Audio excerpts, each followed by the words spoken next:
ఈరోజు కూడా అది వెండి రొయ్యల కర్రీ కావాలని చెప్పిందండి. నిన్న కాదు మొన్న వెండి రొయ్యల కర్రీ చేశాను కదా, చాలా టేస్ట్ ఉంటుందండి. చెప్పాను కదండి, పిల్లలకి భలే నచ్చుతుంది. ఎవరికైనా అది మంచి రుచిని ఇస్తుంది, రుచిగా ఉంటుంది.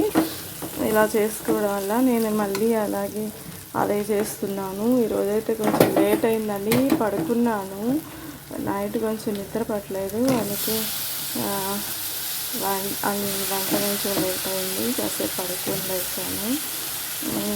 వెండి రొయ్యలు వంకాయ కర్రీ చేస్తున్నాను.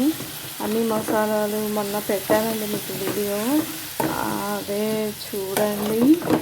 మళ్ళీ రిపీట్ కావాలంటే నేను సేమ్ మళ్ళీ అలాగే చేస్తున్నాను.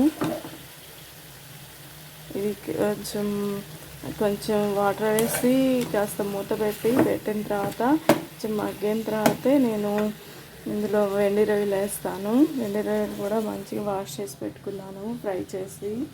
డ్రైగా ఫ్రై చేయాలి. తర్వాత వాష్ చేశాను. సన్నటి ఇసుక ఉంటుందండి, చాలాసార్లు కడిగాను. ఓకే, లేత వంకాయలండి. వంకాయ, వెండి రొయ్యలు, టమోటా కర్రీ రెడీ అండి. మంచి స్మెల్ వస్తుంది, అసలు భలే టేస్ట్ ఉందండి. సర్వ్ చేద్దాం. ఓకే, వేడిగా వంకాయ వెండి రొయ్యల కూర రెడీ అండి.